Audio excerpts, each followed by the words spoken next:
¿Alguna vez ha pensado en la suerte que tiene usted de estar vivo? ¿De ser un ser vivo?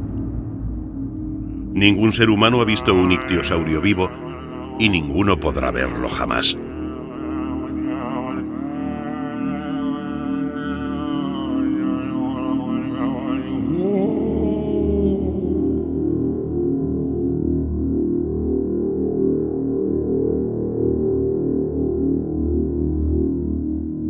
Extinciones masivas se sucedieron hace millones de años, tantos que la propia vida tuvo tiempo de replantearse, dejando atrás criaturas que se perdieron para siempre en los reajustes de un mundo vivo, demasiado joven, inexperto y cambiante.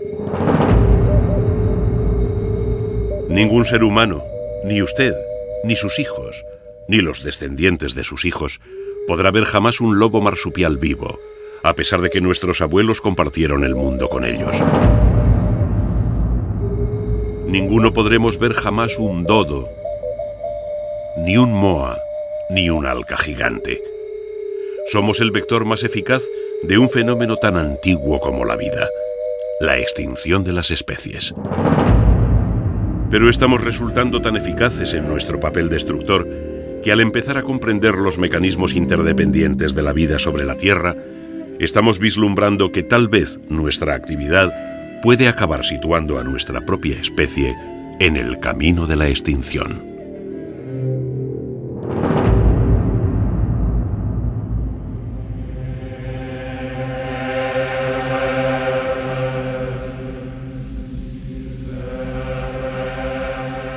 La vida es, por encima de todo, un misterio.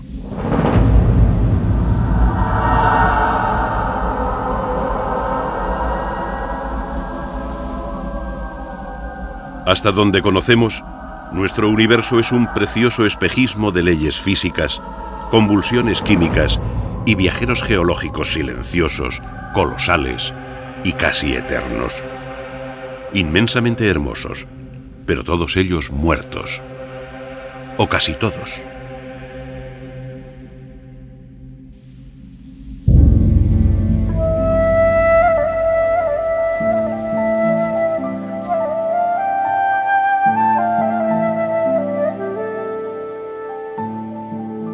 Una diminuta mácula azul en una inmensidad oscura y muerta. La Tierra.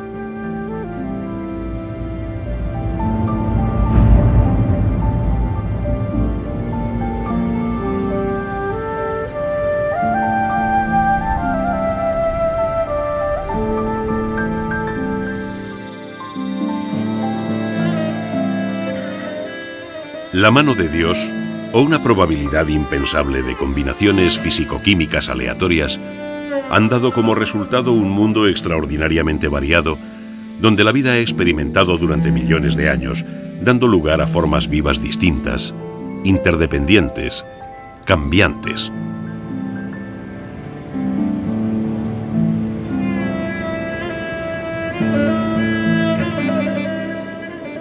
La Tierra se convirtió en un planeta de posibilidades para la vida.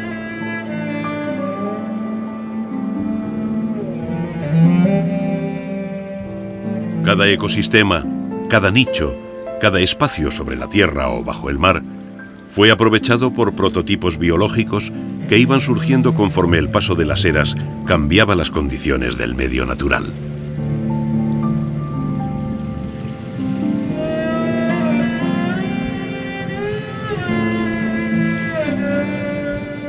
Las especies cambiaron según maduraba el planeta.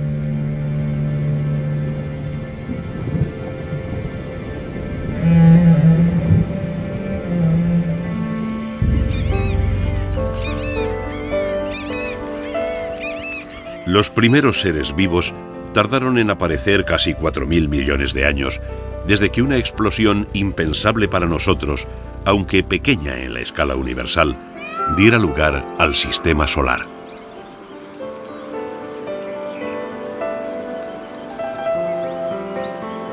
Pero una vez que la vida emitió su primer pulso, comenzó a cambiar de forma imparable.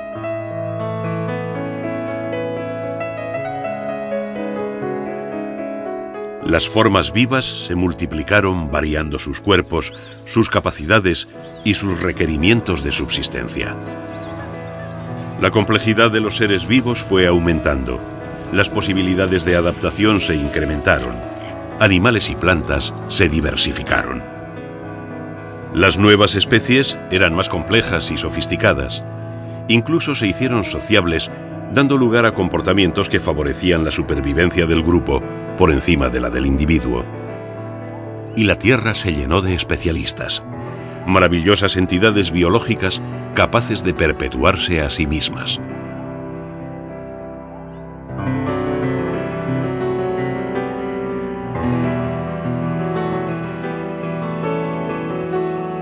La vida se extendió hasta los confines de nuestro pequeño y extraordinario planeta.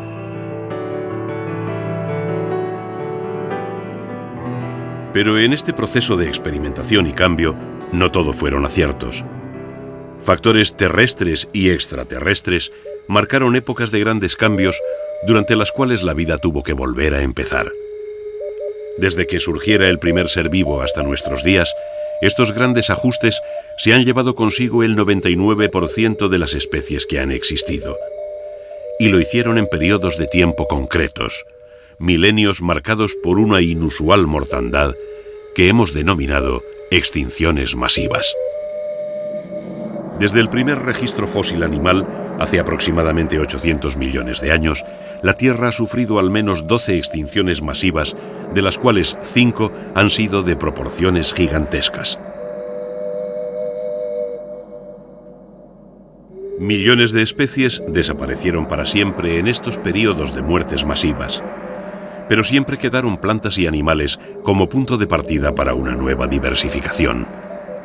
Ahora, en los primeros años del siglo XXI, una nueva extinción parece estar arrasando el planeta con una virulencia inusitada, acabando con las especies a una velocidad centenares de veces mayor que la de las 5 anteriores. Y todo apunta a que nosotros somos la causa, el vector de esta sexta extinción masiva.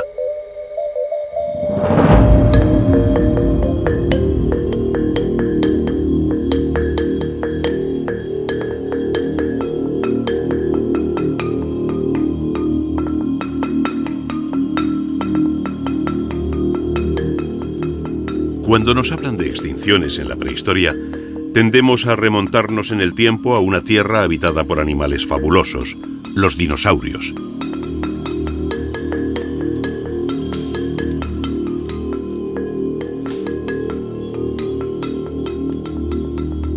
Los dinosaurios dominaron la zoología de nuestro planeta durante 140 millones de años, un periodo que en comparación con la historia de nuestra especie se nos hace casi eterno. Los dinosaurios solo dominaron el mundo durante un breve periodo de tiempo si lo comparamos con la edad de la Tierra. Aún así, resultan un ejemplo fascinante de la fragilidad de la vida. Porque aun siendo los más formidables y poderosos seres que han poblado nuestro planeta, nada pudieron hacer contra las fuerzas del cosmos.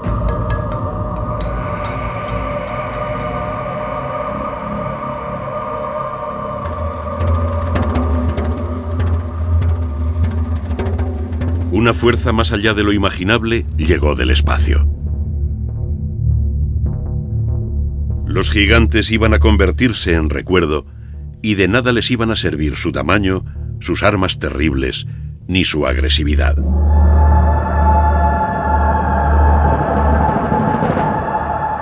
La ruleta rusa del cosmos iba a dispararse en la tierra de los dinosaurios.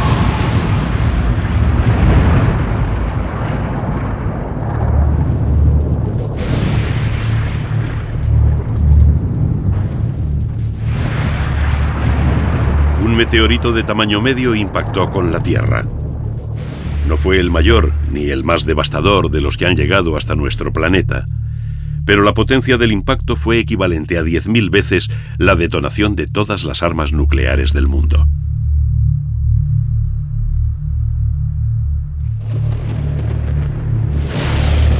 Los bosques ardieron, uniendo el humo al polvo levantado por el impacto y a las emisiones de millares de conos volcánicos.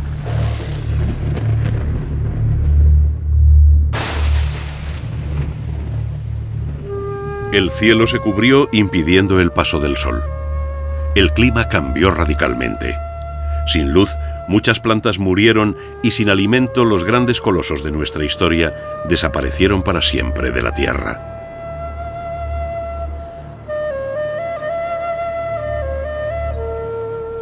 Con todo, esta tragedia del Cretácico no fue ni la primera, ni mucho menos la más devastadora extinción masiva.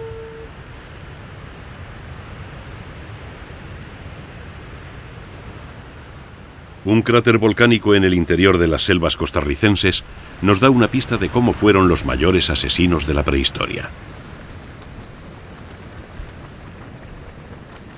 Estas pequeñas algas unicelulares son descendientes de bacterias fotosintéticas que cambiaron el mundo hace 3.000 millones de años, produciendo el mayor caso de contaminación de la historia de la Tierra.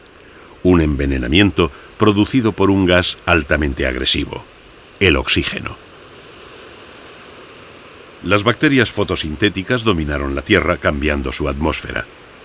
Pero también ellas perdieron su supremacía cuando la vida comenzó a devorarse a sí misma, cuando los animales pudieron alimentarse de plantas u otros animales. Hoy, solo en lugares aislados como esta costa australiana, los últimos estromatolitos, colonias de estas bacterias fotosintéticas, quedan como testigos de lo efímero de las supremacías en nuestro planeta.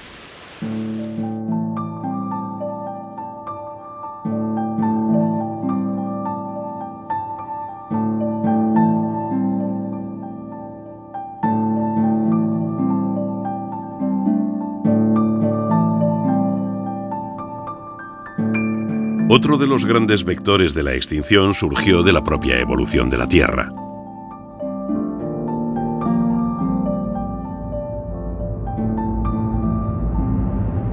Desde que se inició la vida, la fragmentación y deriva continental supuso un cambio brutal en todos los ecosistemas terrestres y marinos. El movimiento de las placas tectónicas alteró corrientes, vientos, cursos fluviales. Cambió la orografía, las costas, las islas. Los patrones del mundo se vieron trastocados.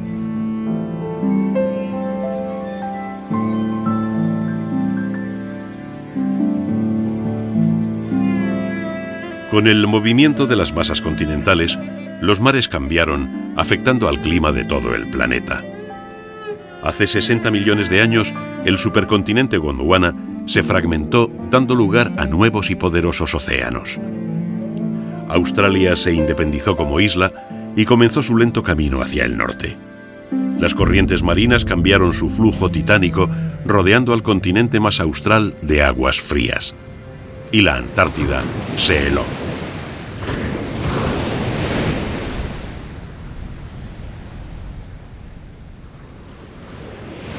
La dinámica tectónica y las repercusiones climáticas que conlleva han sido responsables de la desaparición de muchas especies.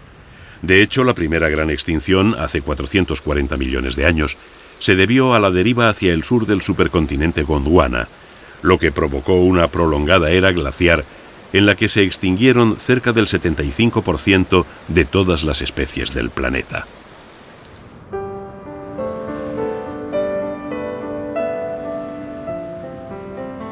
Cambios globales de temperatura generaban glaciares o creaban desiertos. Fueron la causa directa de todas las extinciones masivas, incluso de la gran extinción de la era primaria, cuando cerca del 96% de todas las especies vivas se extinguieron. Fueron cambios climáticos, sí, pero provocados en la mayoría de las ocasiones por un enemigo conocido que vino del espacio.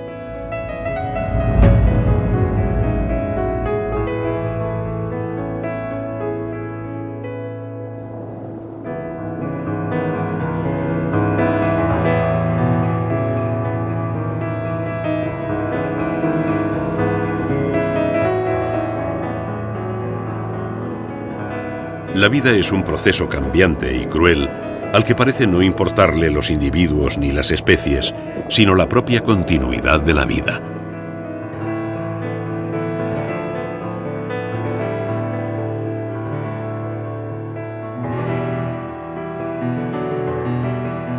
Cada una de las grandes extinciones promovieron nuevos comienzos, nuevas eras de experimentación biológica, donde la vida probaba sus prototipos, aprendiendo de sus errores en un cambio sin fin.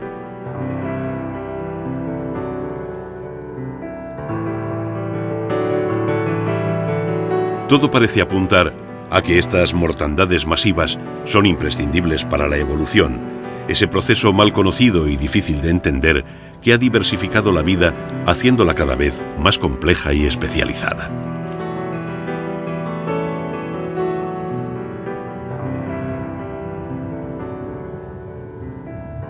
A lo largo de millones de años, la vida se ha replanteado de forma constante, y aún lo hace en nuestros días.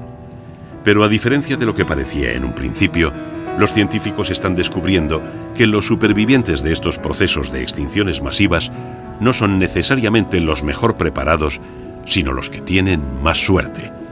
Y eso convierte la vida y su evolución en un inquietante juego de azar.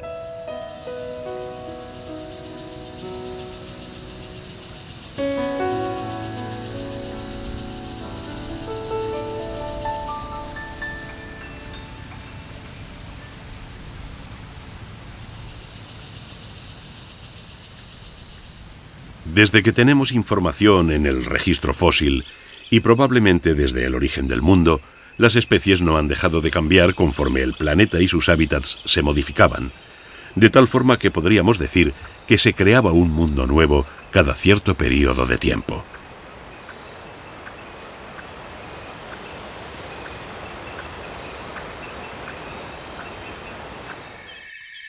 Los cambios globales, ya sean provocados por la creación y deriva de los continentes, el impacto de asteroides o las alteraciones químicas producidas por el metabolismo de millones y millones de diminutos seres fotosintéticos, han hecho replantearse la vida sobre la Tierra decenas de veces.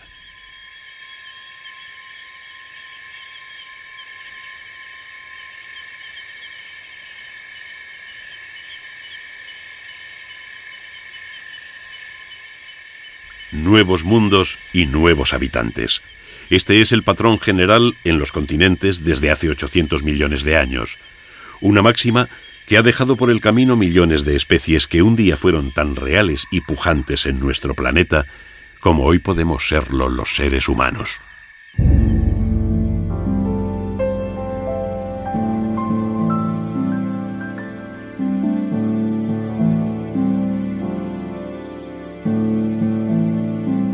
No importa lo poderosa o dominante que fuera una especie, cuanto más especializada, más dependiente era de la estabilidad de su medio. Pero en la Tierra nada permanece estable mucho tiempo. La respuesta a nuevos retos dio lugar a la evolución. De un ser unicelular a un vertebrado, de un pez con placas a un dinosaurio con plumas y de este a un ave. El mundo no ha dejado de cambiar, pero la vida siempre ha sabido amoldarse. Un cambio para la renovación por el que se ha pagado un precio muy alto.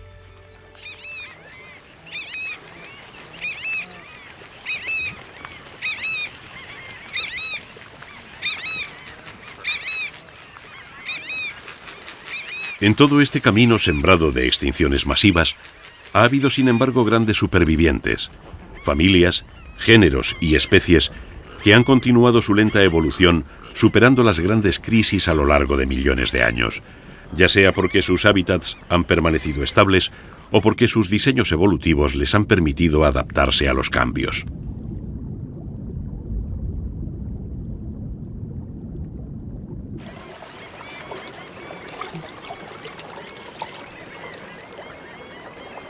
Este es un cocodrilo marino, un superviviente del Cretácico.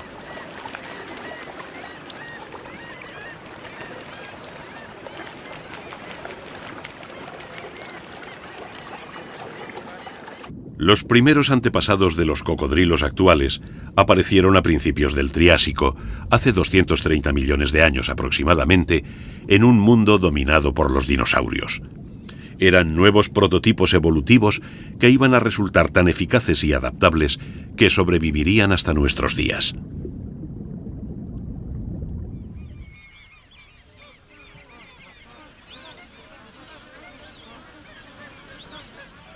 Los grandes cambios que provocaron la extinción masiva del Cretácico acabaron con los dinosaurios.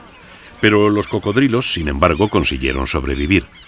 Hoy su mundo es muy diferente de aquel de hace 80 millones de años. Pero las mismas soluciones adaptativas, los mismos diseños que entonces les fueron útiles, siguen sirviéndoles en este mundo del siglo XXI.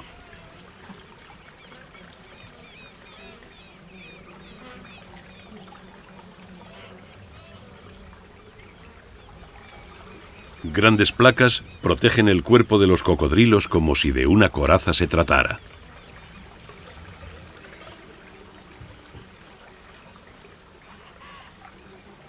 Sus órganos, sus sentidos, su fisiología en general es rústica, tal vez arcaica, pero los ha mantenido vivos durante millones de años.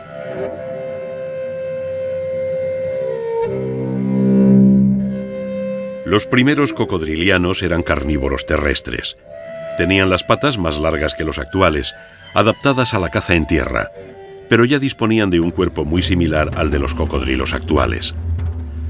Posteriormente fueron adoptando de forma progresiva una vida anfibia, consiguiendo variaciones físicas sobre una constante.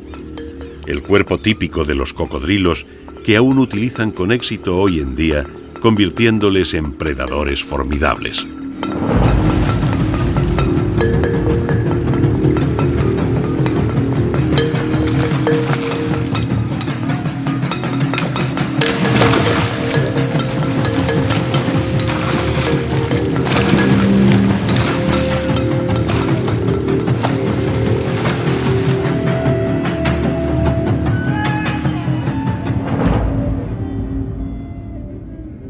Los diseños supervivientes a las grandes extinciones, como es el caso de los cocodrilos, son de todas formas la excepción a la regla.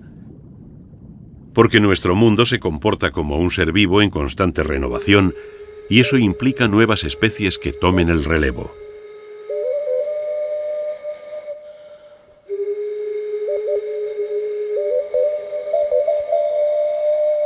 Hoy, la Tierra es un mundo de sofisticados especialistas.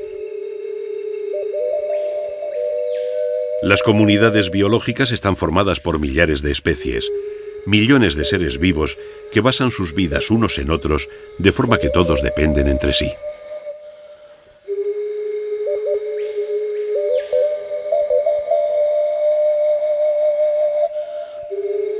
Este perezoso de las selvas amazónicas es capaz de sobrevivir en un mundo de cazadores tan efectivos y especializados como son los jaguares.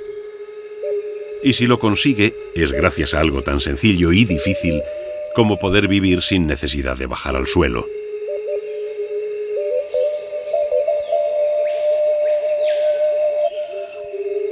El dosel de la selva es el lugar más seguro para criaturas tan lentas como el perezoso.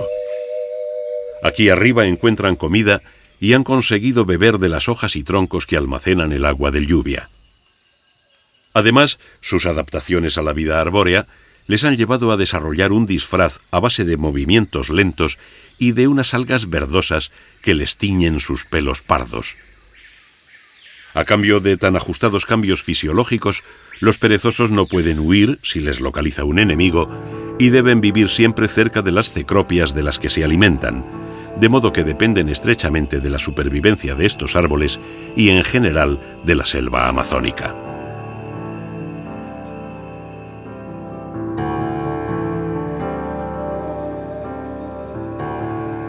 Uniones tan especializadas como la de los perezosos, las algas verdeazuladas que viven en sus pelos y algunas especies de árboles amazónicos como las cecropias han funcionado tan bien que se han extendido por todo el mundo. Y esto ha traído una riqueza sin precedentes a la biodiversidad de la Tierra.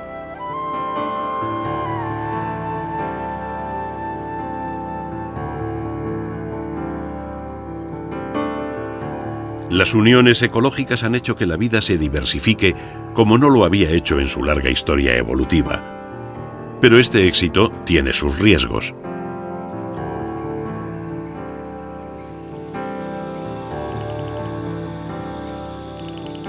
Hoy más que nunca, comprendemos que cada animal, cada planta, cada factor ambiental puede influir en la vida de todos los demás miembros de un determinado ecosistema.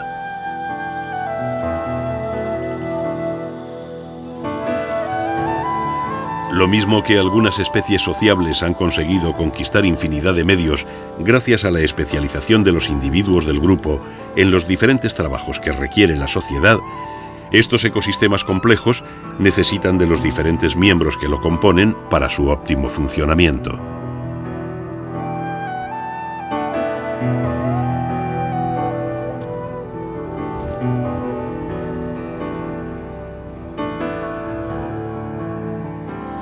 Vistos así, los ecosistemas y el planeta en su conjunto se comportan como organismos vivos independientes necesitados del trabajo de todas sus células, tejidos, órganos y sistemas orgánicos. Todos son importantes y a partir de un número, todos son imprescindibles.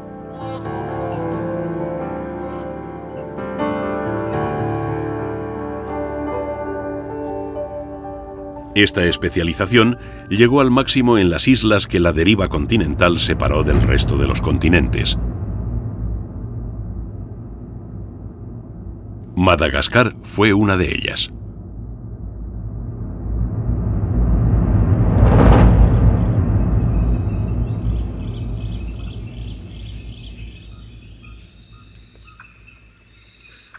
Un sifaca de berro vigila desde la seguridad de un árbol.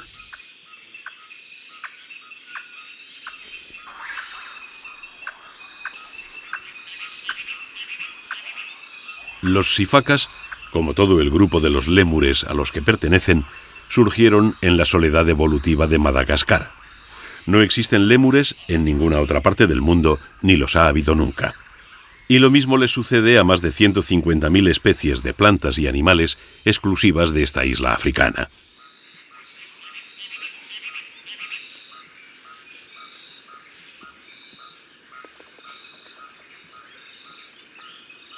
Los lémures aparecieron después de que Madagascar se separara del continente africano. Son, pues, un grupo que ha surgido sin la presión evolutiva que supone la competencia con especies continentales. Pero esta libertad de competencias tiene un riesgo muy alto. Todos los que se desarrollaron en estas islas de evolución dependen estrechamente de sus ecosistemas igualmente exclusivos. Lémures, camaleones, fosas e insectos, gecos, iguanas y las más de 7.300 especies de plantas endémicas son las células del organismo Madagascar, piezas de un conjunto vivo que se necesitan mutuamente.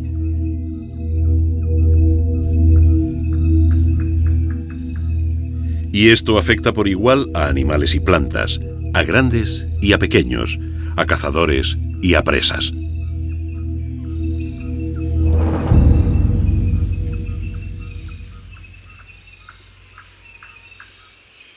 Los viajeros de estas islas de evolución independiente nos pueden enseñar mucho sobre cómo la vida se diversifica, pero también sobre la fragilidad de la vida sobre la Tierra.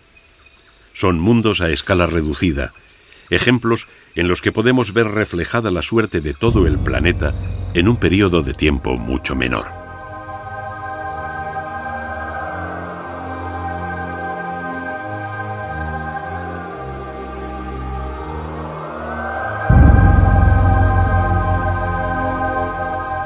Al otro lado del Océano Índico, una isla mucho más grande conserva especies que nos muestran cómo pudo ser el mundo sin los mamíferos placentarios.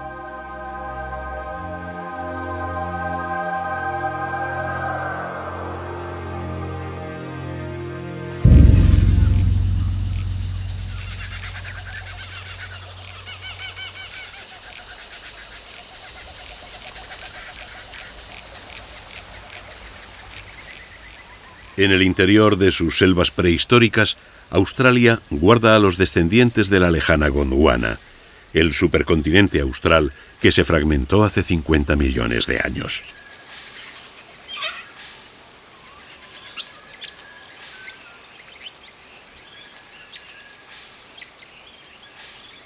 Este equidna es un representante de un linaje que se quedó anticuado cuando los mamíferos adquirieron la capacidad de desarrollar a sus crías en su interior, librándose así de la fórmula más antigua, que era poniendo huevos.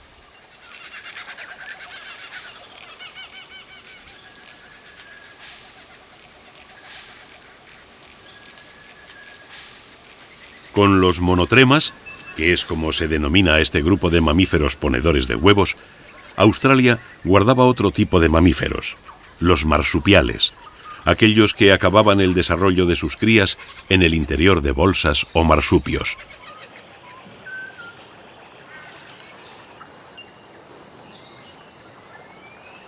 Los marsupiales, y la mayoría de las especies originarias de la lejana Gondwana, habían dejado atrás la competencia continental a la que se enfrentaban las plantas y animales del resto del mundo. Pero también a ellos Australia les iba a someter a duras pruebas.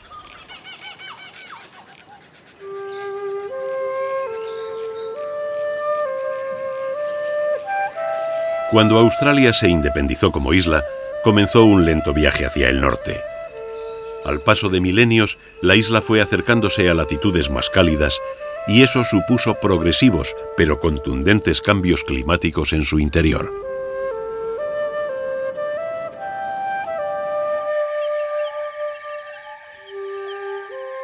El calentamiento de aquella joven Australia podría haber sido la causa de una extinción masiva en su interior, pero el proceso fue tan lento que los animales australianos tuvieron tiempo de adaptarse y evolucionar.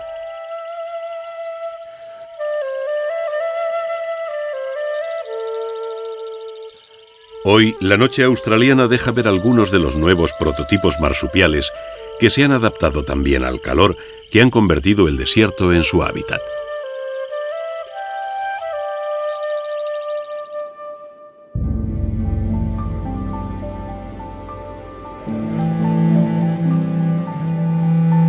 El caso de Australia es un ejemplo perfecto para comprender que en las extinciones masivas que han asolado nuestro planeta hay un factor determinante en función del cual la Tierra y la vida tienen capacidad de sobreponerse: el tiempo. El impacto de un meteorito es una agresión de tal magnitud y rapidez que desencadena la desaparición de millones de especies.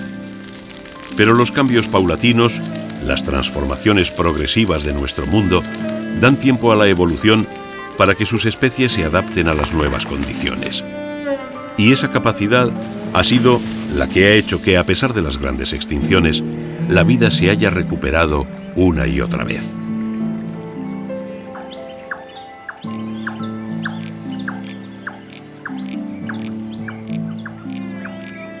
Si se le da tiempo a la vida, ésta se muestra adaptable y flexible.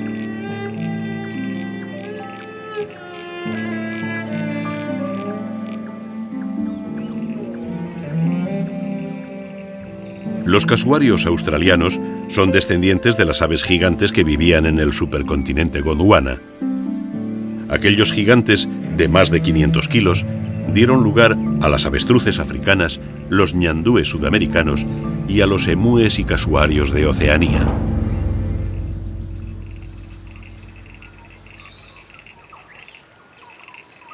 En un mundo de animales más pequeños y recursos más ajustados, aquellas monstruosas aves no tenían cabida, así que sus descendientes fueron adquiriendo tamaño y peso más ajustados a los cambios de su entorno.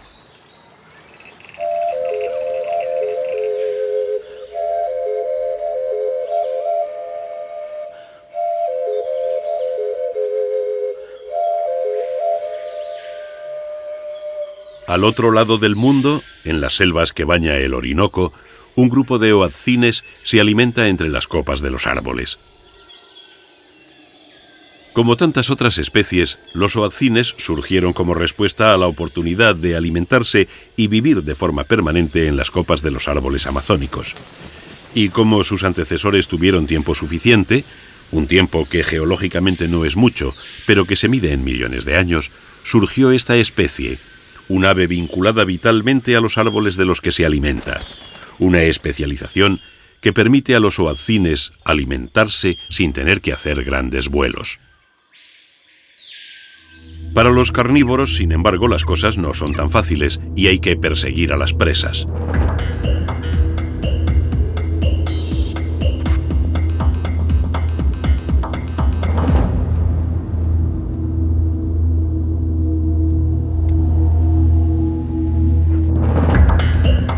Las rapaces se armaron de garras y picos capaces de matar.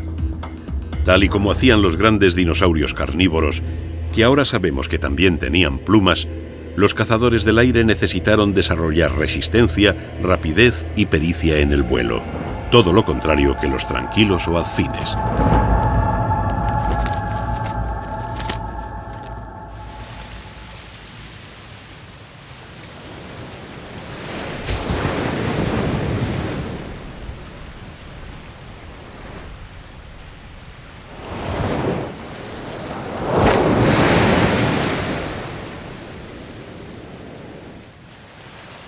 Allá donde la vida tenía tiempo, las especies se adaptaban a todo tipo de condiciones. Y lo siguen haciendo en nuestros días. Entre las ballenas de Patagonia, y por causas que veremos con detalle en el próximo episodio, se está produciendo un caso que recuerda la historia de David y Goliat.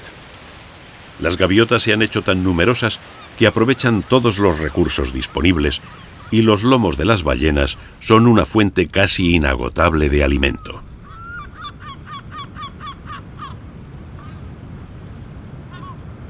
Es un caso sorprendente, pero que demuestra la adaptabilidad de las nuevas especies, animales surgidos de millares de pruebas evolutivas en dura competencia con otros animales. Hasta llegar a las actuales gaviotas, capaces de comer casi cualquier cosa y de colonizar cualquier ecosistema de polo a polo, han tenido que sucederse decenas de antecesores que fueron potenciando los rasgos más eficaces para sobrevivir a unas condiciones cada vez más duras. Es una solución opuesta a la de los superespecialistas, animales muy bien adaptados a un medio concreto, pero que dependen de él completamente.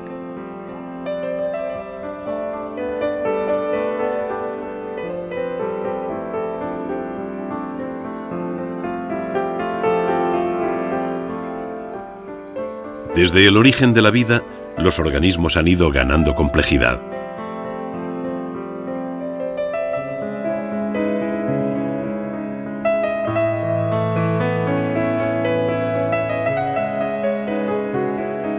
Las nuevas especies, los nuevos prototipos de la vida, son más efectivos, más sofisticados y precisos.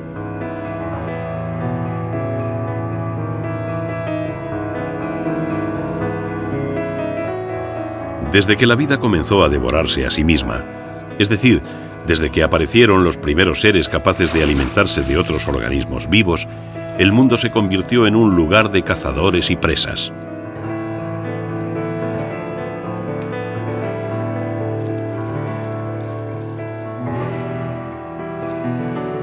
Armas cada vez más sofisticadas surgieron para la agresión y la huida, para acechar y para esconderse, para capturar a la presa y huir del cazador.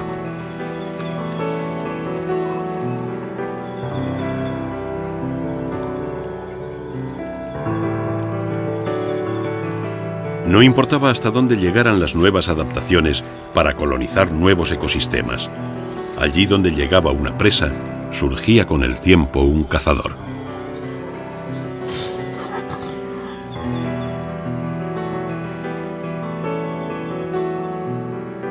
Y matar para sobrevivir se impuso como norma, una ley ineludible a la que todos estamos sometidos, ya como verdugos, ya como víctimas.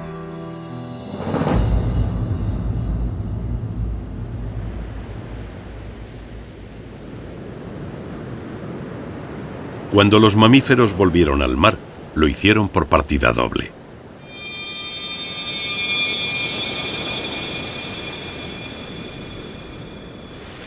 Las focas y lobos marinos aprovecharon los recursos ilimitados de los océanos, alimentándose de peces e invertebrados marinos. Pero otros mamíferos fueron más allá y se hicieron cazadores de focas.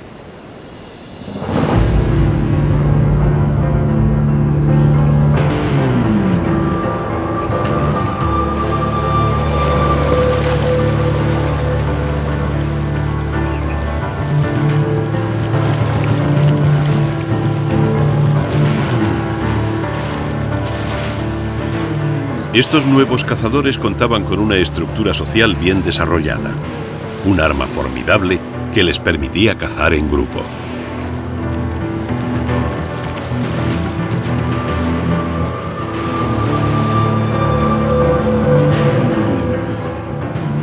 Grandes predadores del mar, como los tiburones, cedieron su puesto en la pirámide trófica.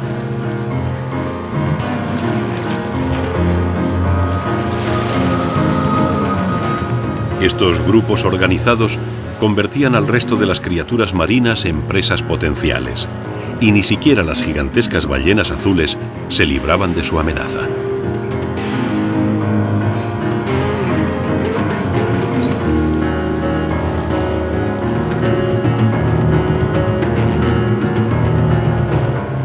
Hoy no hay otro animal en los océanos que pueda competir con una familia de orcas. Al poder del individuo se une el poder del grupo. Trabajo y riesgos compartidos con una recompensa común.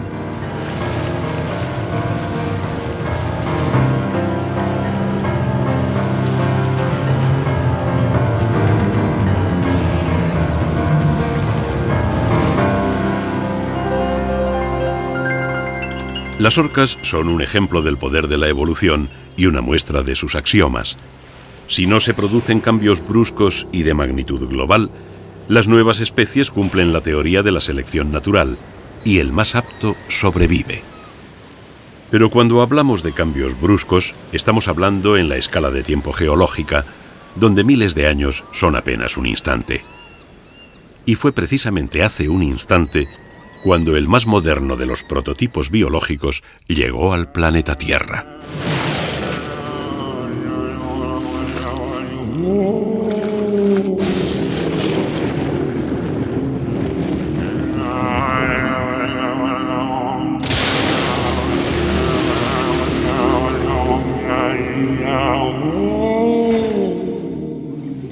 Esta era una especie diferente. No tenía garras, ni dientes poderosos, ni aptitudes físicas excepcionales, pero contaba con algo mucho más peligroso: la inteligencia.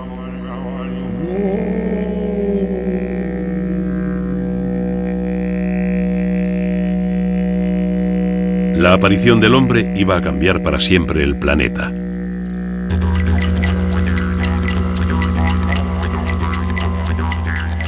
Era una especie compleja capaz de interpretar su entorno como ninguna otra lo había hecho jamás. El mundo natural se convirtió en un enemigo a vencer. La inteligencia suplió la falta de garras y colmillos, permitiendo la elaboración de armas.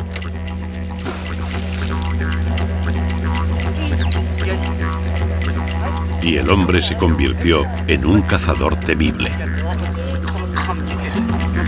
La fascinación del poder se adueñó pronto de nuestra especie. La obtención de alimento ya no era bastante.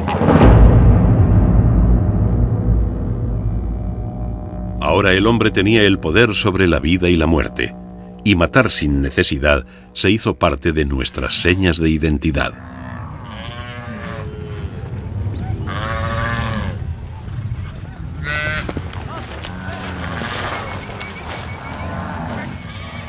En su imparable búsqueda de bienestar, los seres humanos consiguieron grandes logros.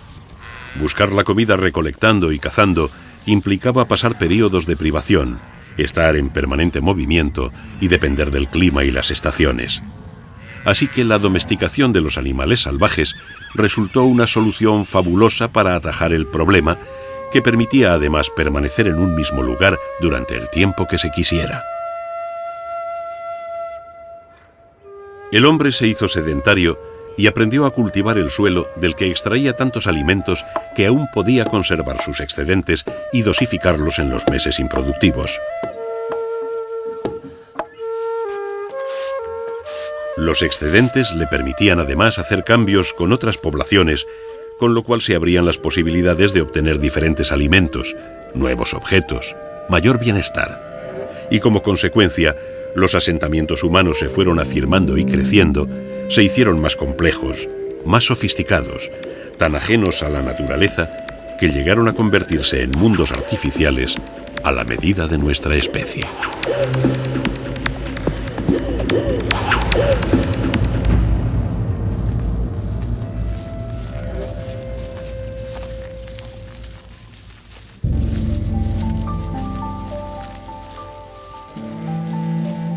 Con plantas y animales a su alcance durante todo el año, el hombre había dado el paso decisivo para conquistar el mundo. Era cuestión de tiempo que nuestra especie proliferara. Y vaya si lo hicimos.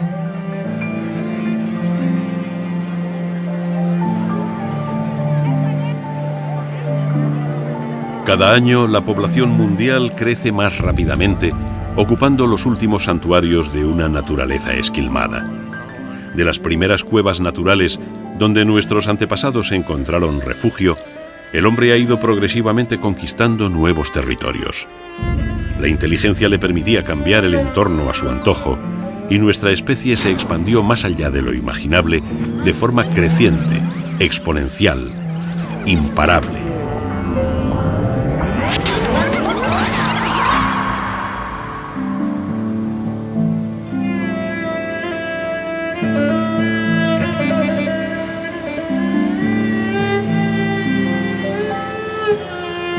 Hemos cambiado de tal manera nuestro entorno natural que ya no podríamos vivir en él. Nos hemos hecho dependientes de nuestro mundo de metal, plástico y cristales, donde la energía nos suministra calor, protección y seguridad. Pero para conseguirlo, estamos destrozando el mundo. Nos hemos convertido en un vector de extinción tan devastador como pudieron serlo la deriva de los continentes o el impacto de los meteoritos. Pero estamos haciéndolo con una velocidad miles de veces superior. Y ya hemos visto que la vida necesita tiempo para poder absorber los cambios, pero un tiempo geológico, o lo que es lo mismo, muchísimo tiempo. Las consecuencias de nuestras acciones se han convertido en problemas ecológicos globales. Estamos cambiando el clima de toda la Tierra y los primeros indicios surgen donde menos se esperan. Las especies se extinguen con una rapidez como nunca antes se había conocido en la historia de la Tierra, a un ritmo 10.000 veces superior a la velocidad con la que surgen nuevas especies. Somos los causantes de la sexta extinción masiva, una extinción que se está produciendo hoy, ahora.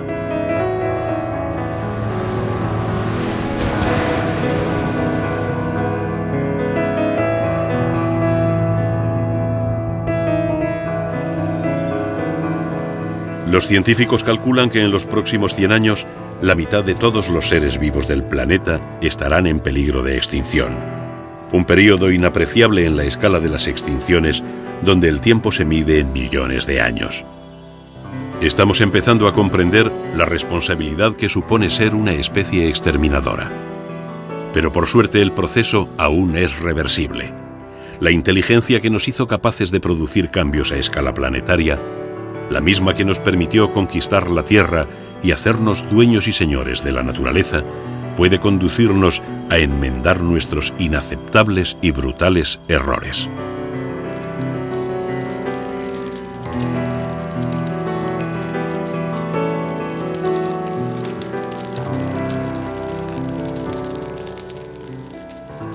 Hoy son muchos los que han emprendido la tarea urgente de dar marcha atrás al proceso de extinción que hemos provocado.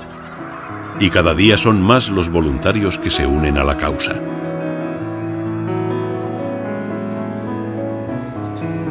Vivimos en un planeta mágico, marcado por el don de la vida.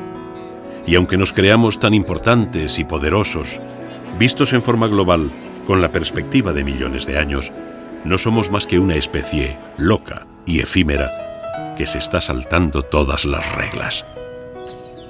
La Tierra ya ha soportado cambios similares a los que estamos provocando, extinciones masivas que hicieron desaparecer hasta el 95% de todas las especies. Ella, por tanto, sobrevivirá a todos estos deterioros alarmantes. Y la vida, con seguridad, volverá a la Tierra. Pero si no somos capaces de evitarlo, nuestra especie, como los dinosaurios, los tigres marsupiales o los ictiosaurios, será tan solo un recuerdo de un instante insignificante en la larga vida del planeta Tierra.